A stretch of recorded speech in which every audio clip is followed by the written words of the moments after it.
What's happening? So I've got this AR9. This is the one that takes the Colt mags, and I'm having a bit of a problem feeding with this Mid-State Industries barrel with the double stack Colt mags. The barrel is just fine. I've seen no real issues with it, especially I've got one in my Bear Creek arsenal. It feeds with Glock mags fine. Let me show you what's hanging up, and it's really not FMJs. It's really just when I'm running subsonic, soft point, hollow point, anything like that. And I'll show you the issue. I'll show you exactly where it's hanging up. Okay, so you focus on the barrel. You could actually see right there, there's a spot on the left and the right where it's going up the speed ramp, and it's literally getting caught right there. So I had this idea. Now, if you don't feel comfortable with this, don't do it. But I'm gonna remove this barrel, and I'm going to take out my die grinder, and I'm going to slightly open that up. Now, these barrels cost me 25 bucks a piece, so I'm not super worried about it. Also, while I have it out, it gives me a good opportunity to inspect the barrel. This thing's dirty. I just brought it shooting. So let's get this barrel out. Shouldn't take me more than 5 minutes. Because of the YouTube guidelines, I am not going to show you that process anymore.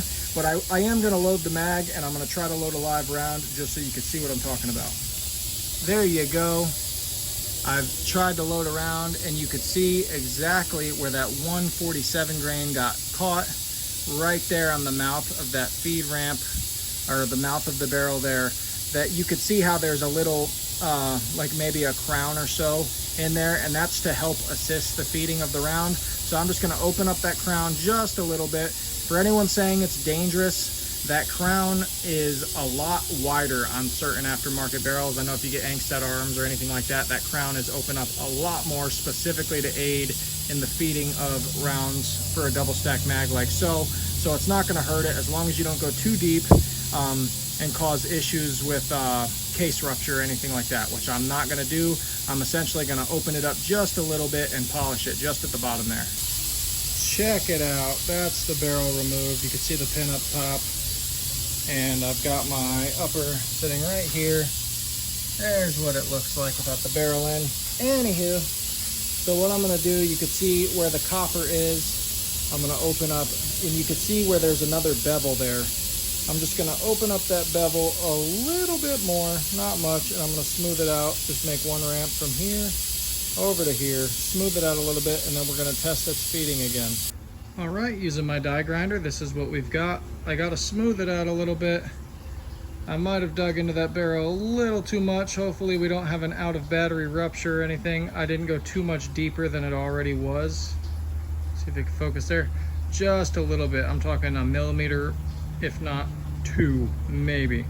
But it seems to feed better. I just gotta smooth it out a little bit. I'm gonna pop it in the action.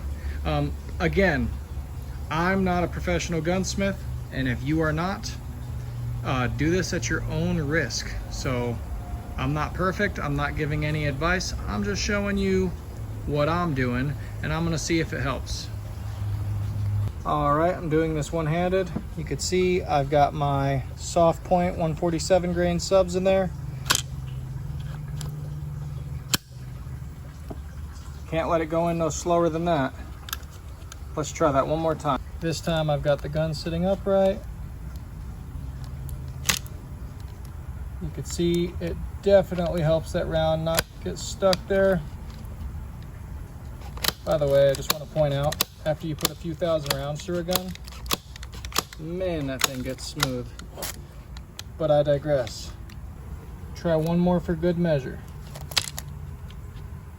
Oh yeah, butter. So, I'd say feeding problem solved. Now we just got to make sure we don't get any case ruptures. So I went out, popped a few rounds off. This is 147 grain, subsonic. No bulges, anything like that. I'm using subsonic because this gun with the short barrel is really designed to be suppressed. And I will be getting my Omega 36M suppressor shortly, hopefully in about a week or two. But no cases with overpressure signs or anything like that, no splits, so I did not cut too deep in the barrel. Okay, all in all, I'd say it came out pretty good. Seemed to fire okay. No crazy issues with the casings.